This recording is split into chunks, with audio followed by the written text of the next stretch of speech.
Il a planté une simple graine trouvée dans la décharge, et le miracle s'est produit sous ses yeux. Entre la désolation et la pauvreté, l'espoir est né là où il n'y avait que désespoir. Lorsque la plante a poussé contre toute attente, elle a transformé non seulement le sol infertile, mais toute une communauté. Une histoire de foi inébranlable, de persévérance et du pouvoir de voir de la valeur là où les autres ne voient que des déchets. Préparez-vous pour un voyage émotionnel. Laissez un like, abonnez-vous et commentez d'où vous regardez cette incroyable transformation. Le soleil se couchait, teintant de rouge l'horizon desséché, lorsque Jacques Dubois, main calleuse, et épaules courbées par le poids de ses 60 ans, marchait tête basse en direction de la décharge municipale. Ses pas traînants laissaient des marques sur la terre aride, comme des cicatrices sur ce sol qui, tout comme son cœur, avait été abandonné par la pluie. La pire sécheresse des 50 dernières années n'avait pas seulement emporté sa récolte, mais avait aussi charrié avec elle le dernier fil d'espoir qui maintenait debout son esprit indomptable. Qui l'eût cru, Jacques Dubois, de cultivateur à chiffonnier, murmura-t-il pour lui-même, tandis que ses yeux, autrefois vifs comme des sources cristallines, ressemblaient maintenant à des puits secs, reflétant un ciel sans promesse. La décharge s'étendait comme un tapis de désespoir, couvert des restes de ce que la civilisation rejetait. Là se trouvaient les restes des vies d'autrui, emballages vides, objets cassés, rêves brisés. Et c'est dans ce scénario désolant, entre bouteilles en plastique et boîtes de conserve rouillées, que quelque chose capta son attention. Un petit point brillant, presque imperceptible sous les derniers rayons du soleil, pulsait comme s'il était vivant. Jacques se baissa, ses genoux protestant par des craquements qui faisaient écho aux années de travail de la terre. Ses doigts, épais et marqués par le temps, recueillirent délicatement ce qui semblait être une graine. Mais ce n'était pas une graine quelconque. Celle-ci avait un éclat particulier, comme si elle gardait en elle le clair de lune qui depuis des mois ne visitait plus ce coin oublié du monde. Quel genre de plante pourrait venir de quelque chose trouvé dans un endroit comme celui-ci ? Oui, s'interrogea-t-il, tandis qu'il faisait tourner la graine entre ses doigts, sentant son poids presque inexistant, mais étrangement significatif.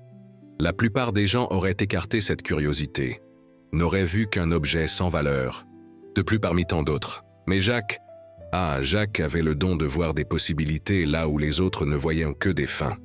C'était cette qualité qui l'avait maintenu ferme après le départ prématuré de sa femme, qui l'avait fait se relever après chaque récolte ratée, qui l'avait poussé à aller de l'avant lorsque ses 3 fils étaient partis pour la grande ville, à la recherche de ce que la campagne ne pouvait plus offrir. Une graine, murmura-t-il, la plaçant dans la poche trouée de sa chemise de flanelle délavée près de son cœur. Peut-être que la terre est morte, mais mon espoir respire encore. Alors qu'il retournait vers sa petite cabane de terre et de paille, il sentit le poids de la graine contre sa poitrine, comme si elle pulsait en harmonie avec son cœur fatigué. Le ciel, maintenant parsemé d'étoiles indifférentes, témoignait silencieusement de cette rencontre qui, bien que semblant insignifiante, portait le potentiel de changer non seulement le destin de Jacques, mais de toute la communauté de Sainte-Marie du désert. Le lendemain matin, avant même que le soleil ne pointe à l'horizon, Jacques était déjà debout. Il examina la graine à la faible lumière de sa lampe à pétrole. Il n'avait jamais rien vu de pareil en ses longues années de cultivateur. Sa surface n'était pas rugueuse comme celle d'un haricot, ni lisse comme celle d'un maïs. Elle avait des stries délicates, presque comme des veines bleuâtres, et sa couleur oscillait entre le doré et l'argenté, selon la façon dont la lumière la touchait. « C'est de la folie de planter quelque chose d'inconnu », disait la voix de la raison. Dans son esprit, « c'est de l'espoir de semer quand tout est perdu », répondit son cœur. Et c'est le cœur qui remporta cette bataille silencieuse. Avec la houe sur l'épaule, Jacques sortit dans la cour. La terre de son petit terrain était si sèche que des fissures s'ouvraient comme des plaies exposées au soleil. Il choisit un petit coin protégé par un vieux goyavier, le seul arbre qui résistait encore bravement à la sécheresse. Si quelque chose doit pousser dans cet enfer, ce sera ici, pensa-t-il, tandis qu'il creusait un petit trou avec ses mains. Il déposa la graine avec soin comme on place un nouveau-né dans un berceau. Il la recouvrit de terre et, dans un geste qui mêlait foi et désespoir, versa sur elle sa dernière bouteille d'eau potable. « L'eau, c'est la vie, » murmura-t-il, « et si tu dois vivre, tu en as plus besoin que moi. » En rentrant, il trouva son voisin, Pierre Martin, un homme aux traits durs et au pragmatisme inébranlable, debout devant sa porte. « Je t'ai vu planter, Jacques, » dit-il avec un mélange de préoccupation et de dédain. « Tu n'as rien appris de la dernière récolte. Cette terre est morte, mon vieux. » Jacques regarda son ami avec un sourire fatigué. « Peut-être, mais tant qu'il y aura des mains, pour planter, il y aura toujours une chance de récolter. » Pierre secoua la tête. « Toujours têtu comme une vieille mule. Et qu'as-tu planté cette fois? Plus de haricots pour que les sauterelles les mangent. »« Je ne sais pas ce que j'ai planté, » répondit Jacques avec sincérité. « J'ai trouvé une graine dans la décharge hier. Quelque chose m'a dit que je devais la ramener à la maison. » Le rire de Pierre résonna à travers le terrain sec. « Dans la décharge? Maintenant, tu es un collecteur de graines de la décharge. Jacques, tu étais le meilleur cultivateur de cet endroit. Maintenant, tu plantes des déchets ?» Les mots de Pierre piqueraient comme du sel sur une plaie ouverte. N'eût été le fait que Jacques s'était déjà habitué aux dures vérités de la vie. L'espoir, après tout, avait toujours été son compagnon le plus loyal, même quand tous les faits indiquaient la futilité de ses efforts. « Peut-être, » répondit-il sereinement, « mais les déchets des uns peuvent être le trésor des autres. Nous verrons ce que Dieu nous réserve pour cette graine. » Pierre s'en alla, riant encore. Et ses rires se multiplièrent dans le village lorsque, les jours suivants, il répandit l'histoire du vieux Jacques et de sa graine de la décharge. Bientôt, le cultivateur devint la cible des moqueries parmi les habitants, qui trouvaient dans cette histoire un bref soulagement à leur propre misère. Mais quelque chose d'extraordinaire se produisit le lendemain matin. Jacques, dans son sommeil agité, fut réveillé par une douce lueur qui filtrait par les fentes de sa fenêtre. Il pensa d'abord que c'était la lune, mais le ciel était nuageux, sans la présence de l'astre argenté.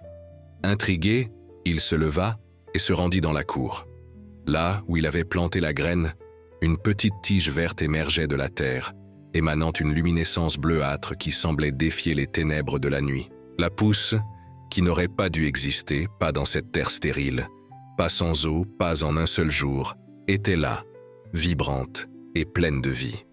Jacques s'est agenouillé devant ce miracle, des larmes silencieuses coulant sur son visage. Ridé. « Merci », murmura-t-il au ciel, à la terre, à l'univers qui semblait avoir enfin écouté ses prières.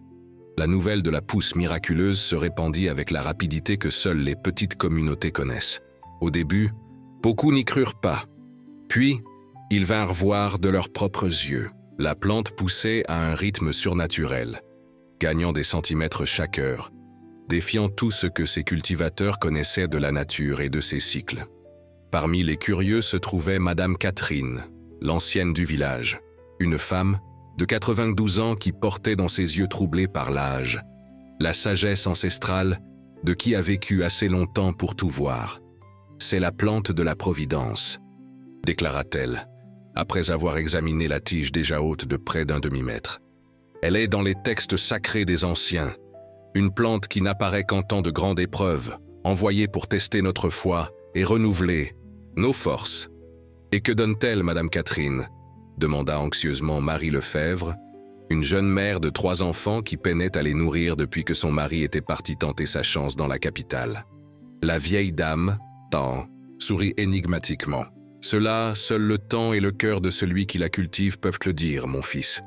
Chaque plante de la Providence apporte un fruit différent, adapté aux besoins de celui qui l'a reçu. » Les paroles de Madame Catherine, mêlant sagesse, populaire et mysticisme, ne firent qu'accroître la fascination pour la plante de Jacques. Les jours suivants, le village se divisa.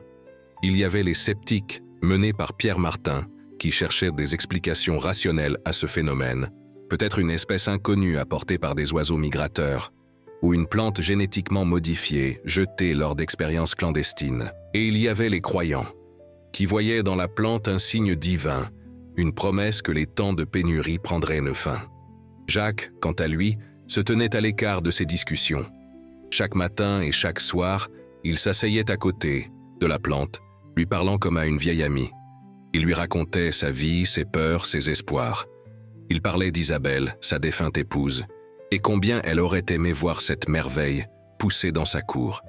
Il mentionnait ses fils éloignés et comment il rêvait qu'un jour il reviendrait à la maison. « Il pense que je parle seul », commenta-t-il un jour, caressant les feuilles qui s'ouvraient déjà d'un vert vibrant. « Mais tu m'écoutes, n'est-ce pas? Tu comprends ce que c'est d'être seul, de naître là où personne ne croyait que c'était possible. » Ce fut pendant la 3e semaine que se produisit le premier grand tournant. La plante, qui atteignait déjà la hauteur d'un homme, commença à fleurir. Ce n'étaient pas des fleurs communes, elles avaient un bleu si intense qu'il en faisait presque mal aux yeux, comme si des morceaux de ciel avaient été capturés dans leurs pétales. L'arôme qu'elles émanaient était indescriptible, doux comme du miel, mais avec des notes de quelque chose d'inconnu, presque éthéré. Plus extraordinaire encore fut ce qui vint avec les fleurs. D'abord une abeille, puis 2, puis un petit essaim. Des abeilles, qui avaient disparu de la région avec la sécheresse, bourdonnaient maintenant joyeusement autour des fleurs bleues. Papillons, lucioles et colibris suivirent l'exemple, comme si cette plante unique avait émis un appel silencieux que seuls eux pouvaient entendre. « C'est comme si la vie revenait », commenta Jacques à Madame Catherine, qui lui rendait maintenant régulièrement visite. « La vie n'est jamais partie, mon fils, » répondit la sage vieille dame. « Elle s'est juste cachée, attendant que quelqu'un ait assez de courage pour la rappeler. » Les paroles de l'ancienne pesèrent sur les épaules de Jacques. Serait-il vraiment l'élu pour ramener la vie dans cette terre éprouvée? Qu'avait-il fait pour mériter un tel honneur? Et plus important, serait-il à la hauteur d'une telle responsabilité? C'est à ce moment que Jacques commença à sentir le conflit intérieur qui accompagne souvent ceux qui sont touchés par la grâce. La nuit, seul dans sa cabane, il se questionnait « Pourquoi ma plante prospère tandis que les plantations des autres restent sèches? Serait-il juste de recevoir tant de bénédictions pendant que mes voisins souffrent ?» Cette lutte silencieuse contre l'orgueil croissant et le sens de la justice s'intensifia lorsqu'une délégation de marchands, attirés par les rumeurs sur la plante miraculeuse, arriva au village. Leur chef, un homme corpulent nommé Auguste Marchand, offrit à Jacques une somme considérable pour les fleurs bleues. « Elles sont rarissimes », expliqua-t-il, examinant un pétale contre la lumière. « Elles peuvent être utilisées pour des teintures de très grande valeur. La noblesse et la royauté paieraient des fortunes pour des tissus teints avec ce bleu céleste. » L'offre était tentante. L'argent serait suffisant pour reconstruire sa vie, peut-être même pour acheter un meilleur terrain dans une région plus fertile. Jacques pourrait enfin vivre ses dernières années dans le confort, sans les soucis qui l'accompagnaient depuis toujours. Cependant, quelque chose en lui refusait d'accepter la proposition. « Elles ne sont pas à vendre », dit-il finalement, à la stupéfaction de tous les présents. « Soyez raisonnable, mon vieux », insista Auguste. « À quoi vous servent ces fleurs ? Avec l'argent que j'offre, vous pourriez acheter suffisamment de graines pour planter 10 terrains comme celui-ci. » Les yeux de Jacques, cependant, restèrent fermes. « Ce que j'ai reçu comme bénédiction n'a pas de prix. Ce n'est pas par hasard que cette plante est arrivée entre mes mains. Elle ne m'appartient pas pour la vendre. » Auguste Marchand partit furieux, jurant qu'il reviendrait avec une meilleure offre. Jacques, quant à lui, passa la nuit blanche, pleurant silencieusement, se demandant s'il avait pris la bonne décision. La pauvreté était une compagne cruelle, et il l'avait invité à rester plus longtemps chez lui en refusant cette offre généreuse. La réponse à ses doutes vint en la personne d'un jeune étudiant nommé Gabriel, qui arriva au village quelques jours plus tard, portant livres et instruments scientifiques. Contrairement aux marchands, il n'était pas intéressé à tirer profit de la plante, mais à l'étudier. « C'est extraordinaire !» s'exclama-t-il, après avoir examiné les racines qui commençaient à s'étendre au-delà de la cour de Jacques. Cette espèce a des capacités régénératives incroyables. Ses racines absorbent les toxines du sol et libèrent des nutriments essentiels. Elles sont littéralement en train de redonner vie au sol. Les paroles du jeune scientifique transformèrent complètement la perception de la plante. Ce n'était pas seulement un phénomène beau ou curieux, c'était une solution potentielle au plus grand problème auquel cette communauté était confrontée, la terre improductive. C'est alors que Jacques prit une décision qui changerait à jamais le destin de Sainte-Marie du désert. Au lieu de garder la plante pour lui, il commença à distribuer ses graines, de petites perles bleuâtres qui se formaient après la chute des fleurs, à tous les voisins qui voulaient essayer de les planter. « Je ne peux pas garantir qu'elles pousseront comme la mienne », avertissait-il humblement. « Peut-être y a-t-il quelque chose de spécial dans ma cour, ou peut-être n'est-ce que de la chance. Mais ça vaut le coup d'essayer. » Tous n'acceptèrent pas l'offre. Pierre Martin, le plus sceptique, refusa catégoriquement. « C'est une sorte de plante parasite qui va aspirer le peu de bon qui reste dans notre terre », proclamait-il aux quatre vents. « Dans quelques mois, nous verrons les dégâts qu'elle aura causés. » Mais Cécile, sa fille de 16 ans, qui souffrait d'une maladie respiratoire chronique, pensait différemment. Secrètement, elle ramassa une des graines que Jacques avait laissée tomber et la planta près de la fenêtre de sa chambre. À sa surprise et sa joie, la graine germa en quelques jours, et bientôt une petite tige verdoyante émergeait de la terre, promettant des fleurs aussi bleues que le ciel qu'elle contemplait durant ses jours de confinement. Plus surprenante encore fut la découverte qu'elle fit. À mesure que la plante poussait, ses symptômes semblaient diminuer. Sa respiration, autrefois lourde et douloureuse, devenait plus facile. Les crises de toux nocturnes, moins fréquentes. C'était comme si cette plante émettait non seulement de l'oxygène, mais aussi une sorte de propriété curative, dont ses poumons avaient désespérément besoin. Lorsque Pierre Martin remarqua enfin l'amélioration de l'état de sa fille, son scepticisme commença à s'effondrer. Confrontée à l'évidence de ses propres yeux, Cécile courant dans la cour pour la première fois depuis des années, ses joues rougies, ses yeux brillants, il ne put plus nier qu'il y avait quelque chose de spécial dans ces plantes. Par une nuit de pleine lune, il frappa à la porte de Jacques. Les deux hommes, tous deux endurcis par la vie difficile, se regardèrent longuement avant que Pierre ne brise enfin le silence. « Ma fille, elle va mieux, grâce à cette plante que tu m'as cachée. » Jacques hocha la tête, sans une once de jugement dans ses yeux. Les enfants voient souvent ce que nous, adultes, refusons de voir. J'aimerais quelques graines, continua Pierre, avalant sa fierté qui avait toujours été son plus grand compagnon. Si tu es encore disposé à les partager, après la façon dont je t'ai traité. Un doux sourire se forma sur les lèvres de Jacques. Les graines ne sont pas à moi pour les donner ou les refuser, Pierre. Elles ont toujours été à toi de prendre. Elles attendaient juste que tu sois prêt à les recevoir. Cette conversation sous le clair de lune marqua une nouvelle phase pour la communauté de Sainte-Marie-du-Désert. Maintenant, tous, même les plus sceptiques, voulaient cultiver les plantes bleues. Chaque cour, chaque jardin, chaque lopin de terre disponible fut bientôt parsemé de fleurs si bleues qu'elles semblaient refléter un ciel que personne n'avait vu depuis longtemps. 6 mois après la plantation de la première graine, quelque chose d'encore plus extraordinaire se produisit. Les puits, qui s'étaient asséchés depuis des années, commencèrent lentement à se remplir. Au début, ce ne fut qu'une fine couche d'eau au fond du puits communautaire, mais progressivement le niveau monta. Les analyses réalisées par Gabriel, le jeune scientifique qui résidait maintenant en permanence au village pour étudier le phénomène, confirmèrent l'impensable. Les racines des plantes attiraient d'une manière ou d'une autre l'humidité des profondeurs que les technologies humaines ne pouvaient atteindre. C'est comme si elles perçaient naturellement jusqu'à un aquifère souterrain, expliqua-t-il, émerveillé. Elles créent des canaux naturels par où l'eau peut remonter à la surface.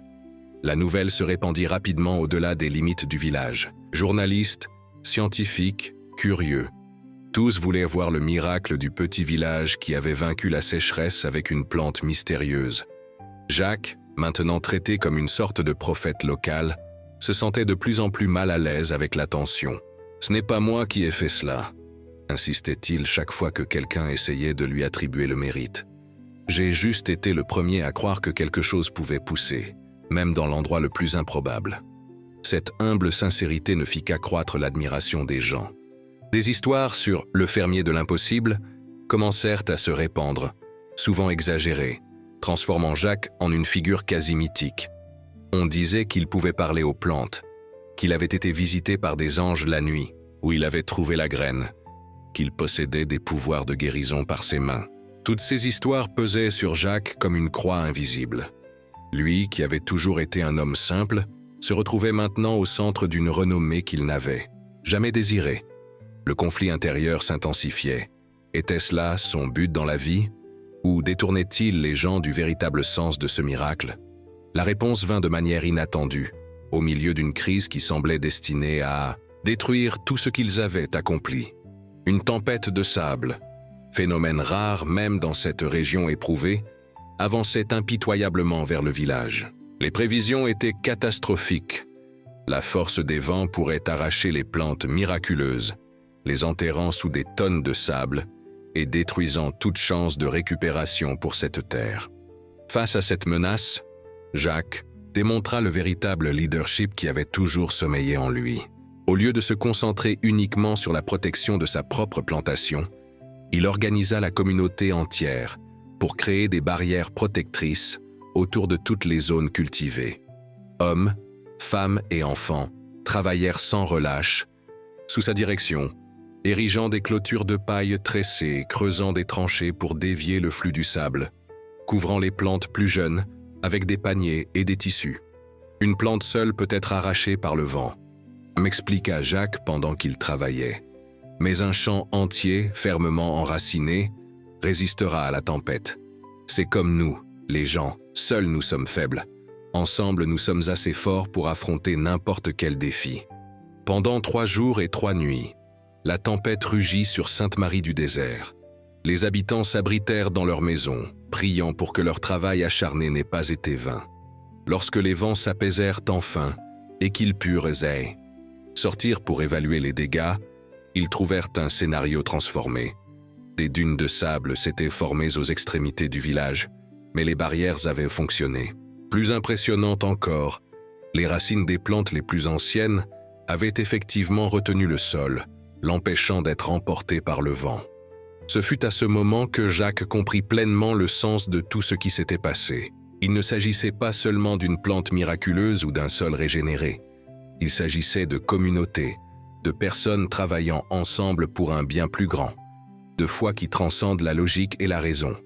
Cette compréhension fut mise à l'épreuve lorsque, quelques semaines après la tempête, une caravane de réfugiés arriva au village. C'étaient des familles d'une région encore plus dévastée, attirées par les rumeurs sur le oasis dans le désert, qu'était devenue Sainte-Marie. Le conseil des anciens se réunit pour décider s'il devait ou non accueillir les nouveaux arrivants. Nos ressources sont limitées, argumenta un des conseillers. Nous avons à peine assez pour nous-mêmes. Si nous partageons, nous pourrions à nouveau manquer de tout. C'était un argument valable, basé sur la peur légitime, de retourner à la pénurie qu'ils avaient si bien connue. Mais Jacques, qui faisait maintenant partie du conseil en raison du respect qu'il avait gagné, voyait la situation sous une autre perspective. Quand j'ai trouvé cette première graine, j'étais aussi désespéré qu'eux, dit-il calmement. Si j'avais été renvoyé, si personne n'avait cru en moi ou ne m'avait donné une chance, où serions-nous aujourd'hui? Ces paroles touchèrent le cœur des présents, leur rappelant que la véritable pénurie ne résidait pas dans la terre ou les ressources, mais dans la peur qui fermait les cœurs et les esprits aux nouvelles possibilités. De plus, continua-t-il, plus de mains signifie plus de travail, et il y a beaucoup à faire si nous voulons étendre les zones cultivées. Après une longue délibération, le conseil décida d'accueillir les réfugiés, leur offrant un abri temporaire et l'opportunité de s'intégrer à la communauté. Jacques ouvrit personnellement les portes de sa cabane à une jeune famille avec 3 jeunes enfants, dont les yeux effrayés lui rappelaient ses propres fils lorsqu'ils étaient repartis. 9 mois après la plantation de la première graine, se produisit ce que beaucoup considérèrent comme le plus grand de tous les miracles. Les plantes les plus anciennes, maintenant hautes de plus de 2 mètres, commencèrent à produire des fruits. Ils n'étaient ni grands ni particulièrement beaux, de petites sphères d'un vert profond, ressemblant à de minuscules pommes. Mais lorsque Gabriel les analysa dans son petit laboratoire improvisé, la découverte fut impressionnante. Ces fruits contiennent plus de nutriments que n'importe quel aliment que j'ai jamais analysé, annonça-t-il, contenant à peine l'excitation dans sa jeune voix. Protéines, vitamines, minéraux. C'est comme s'ils étaient conçus pour fournir exactement ce dont le corps humain a besoin. Fidèles au caractère de Jacques, les premiers fruits furent distribués non pas aux plus forts ou aux plus influents, mais aux plus vulnérables, enfants, personnes âgées et malades. Parmi eux se trouvait Madame Catherine, l'ancienne dont les yeux troublés par l'âge brillaient maintenant d'une lucidité renouvelée, après quelques semaines à consommer régulièrement les fruits miraculeux. « J'ai toujours su que tu étais spécial. »« Jacques, » dit-elle, tenant les mains calleuses du cultivateur entre les siennes, ridées par le temps. « Depuis tout petit, tu avais cette lumière en toi, cette capacité de voir au-delà de l'évidence. » Jacques secoua la tête, mal à l'aise avec le compliment. « Je ne suis pas spécial, Madame Catherine. Je suis juste un vieux têtu qui a refusé d'accepter qu'il n'y avait plus d'espoir. » L'ancienne sourit, la sagesse de près d'un siècle reflétée dans chaque ride de son visage. Et n'est-ce pas la plus grande de toutes les qualités, l'obstination de croire quand tous les autres ont abandonné.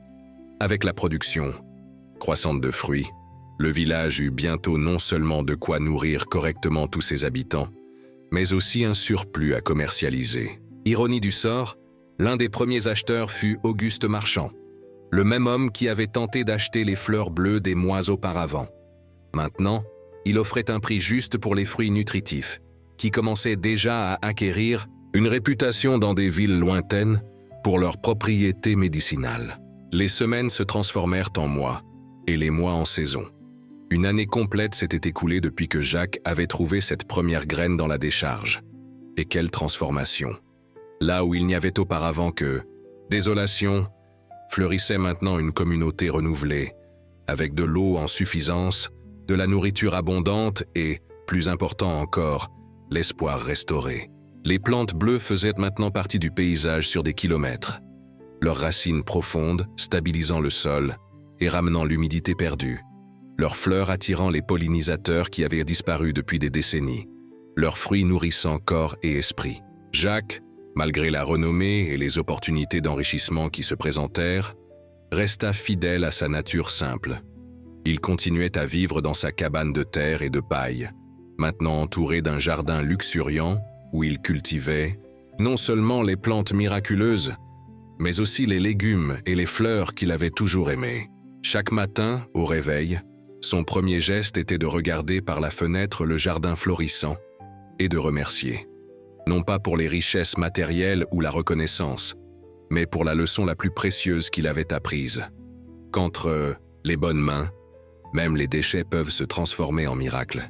Et quant à cette première plante, la pionnière qui avait initié toute la transformation, elle était toujours là, maintenant un arbre majestueux au centre de la cour de Jacques. Ses branches s'étendaient comme des bras accueillants au-dessus de la cabane. Et la nuit, si vous regardiez attentivement, vous pouviez encore voir une légère lueur bleuâtre émaner de ses feuilles. Un rappel silencieux que l'espoir, même lorsqu'il semble disparaître complètement, n'est qu'endormi, attendant que quelqu'un ait assez de courage pour croire en l'impossible.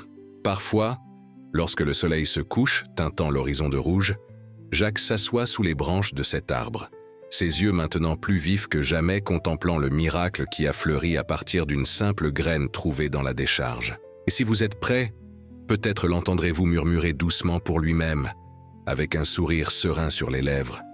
La terre peut être morte, mais tant qu'il y aura une graine à planter et des mains disposées à en prendre soin, l'espoir trouvera toujours un chemin pour fleurir. Et n'est-ce pas la vérité la plus profonde que nous cherchons tous dans nos vies? Que même dans les moments les plus sombres, quand tout semble perdu, il suffit d'une petite graine d'espoir pour transformer les déserts en jardins. Le seed of wisdom, des espoirs en promesses, les fins en nouveaux débuts. Regardez autour de vous. Quelle graine plantez-vous aujourd'hui? Dans quel sol apparemment stérile pouvez-vous cultiver un miracle? Peut-être, comme Jacques, n'avez-vous besoin que du courage de croire que, même dans l'endroit le plus improbable, la vie trouve toujours un chemin.